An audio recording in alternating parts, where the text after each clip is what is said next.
When I started my first business in 2020, I made a mistake that completely ruined my business. And this same mistake nearly killed my marketing agency, which I'm running today. Now, if you've ever thought about starting a business or ever tried starting one, I'm sure you have some sort of big dreams or goals for yourself. But if you're like me and you decided to jump on the entrepreneur hype train after seeing 7-figure screenshots on Shopify or Imangaji Instagram stories, then there's a really high chance you're gonna make the same mistake that I did.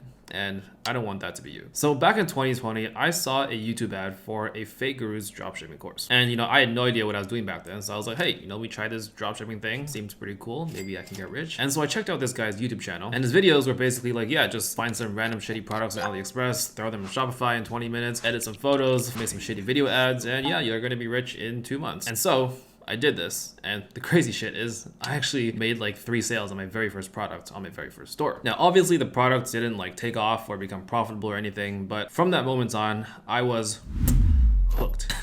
I don't know what I'm doing. Now, of course, it wasn't all sunshine and rainbows, right? Like, it took me 6 months to find my first real winning product. And I scaled that product to like, 3 to 5K per month, which was pretty cool to me at the time. And this was all while I was working a full-time job. After like 3 months, my product started to die. I was losing profits and I had no idea why. And this cycle continued for like, I don't know, like a year. I would find like 2 or 3 more winning products. I would scale them up to like 5-figure months. But then all of a sudden, after like 3 months, they would just die and I would go back to square one. And after a while, I just got so tired of this shit. Every day I'd be scrolling for hours just to find a winning product. I'd, make some money with it, but then after a few months, I'd lose all the money and start all over again, and I would fucking hate my life. And it wasn't until later that I realized why I had really failed. The crucial mistake that killed my first business and nearly killed my current business is that I was only trying to chase the money. All I cared about was hitting some arbitrary number that I had written down on some goal sheet. And this led me to make the same mistakes over and over and over again. Now, if you have a business where you already have some or most of the skills that you need to run that business successfully, then this may not be an issue for you. But if you're a normie like me who spent the last 20 years playing video games and barely getting through school, then blindly chasing money is pretty much a death sentence for your new journey as an entrepreneur. Why is that? So in business, there are like walls or ceilings, I guess you could say, that, where you have to overcome to get to a certain baseline result. And I talked about this in my last video about the threshold of competence. But just to reiterate, like if you want to make that very first sale, you have to have a foundational level of skill to make that happen. Like in my e-commerce business, it was learning how to find good products, do some direct response marketing and copywriting, and putting together a decent video ad and product page that actually gets sales. And the thing is, like, if you just repeat this process of throwing up shitty ads, throwing up shitty products over and over again, yeah, you're probably going to get some sales, make like $10, $20 here and there. But the thing that kills so many new businesses, and the reason like the dropshipping community is like this cesspool of shitty Shopify stores, banned Facebook accounts, is because in order to get to that next level, let's say like 10 to 20K per month in revenue, you have to drastically level up all of your skills and even add on new skills that you didn't have before. Like you need to learn how to pick good products. You need to learn direct response marketing to a pretty decent level. You need to actually learn how to manage your logistics and your customer support and your shipping and all that shit, right? And once you start hitting like, I don't know,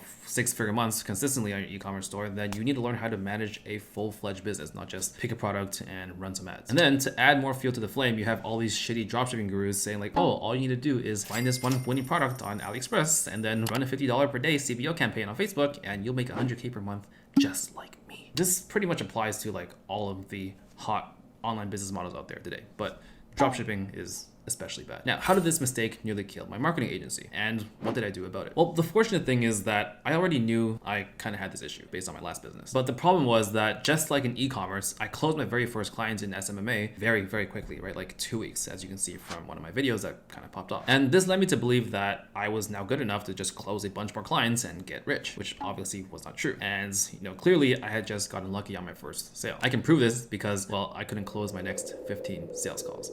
Yeah. 15. And that's when I realized that I was pulling the exact same shit that killed my first business. And in this case, my sales skills were atrocious. I thought I could just wing every call. I thought I could just, kind of half follow the script. And I never really bothered practicing or recording my calls or anything like that. And again, I also had this stupid ass goal of hitting like this 10K per month profit mark in like 3 months, which is not impossible, but it was not happening with a 1 in 15 closing rate. So now that you know how stupid I was, how can you avoid making the same mistake? Well, the most important thing is you first need to understand what are the most crucial or core skills that you need to succeed in your chosen business model. For like 90% of business owners out there, it really comes down to two things. Number one is having a good product or offer or service that people actually want. And number two is knowing how to sell that product or offer. Now, of course, there's a bunch of like knowledge and like micro skills that fall underneath these two core skills, but the point is you must never stop improving both of these skills. And the problem is a lot of the time, improving these skills requires you to put a lot of effort on top of actually like, executing and putting the reps in every single day. So this includes like watching a bunch of YouTube videos, reading a bunch of books, taking courses, all that kind of stuff. But even so, you have to put in that extra effort, because if you don't, you're just going to end up repeating the same bullshit over and over again and have no results to show for it. For example, in SMMA, like the 3 core skills you need are 1, finding and qualifying leads, 2, selling and closing leads, and 3, providing a great service that actually provides value to your clients. And usually this will, involve a few different skills depending on your service, but nevertheless, you have to learn how to provide value for your clients. And one thing I like to say is, if you just multiply garbage or systematize garbage, then you're just going to get more garbage. So if you're sending out 1,000 cold emails a day and you're not doing proper testing, like split testing, you're not checking whether your offer is good, you're not preparing for your sales calls, then you're just basically setting yourself up for failure. So hope this advice serves you well. Please don't fuck up like I did. And if you liked the video, click all the stuff below, and see you guys in the next video.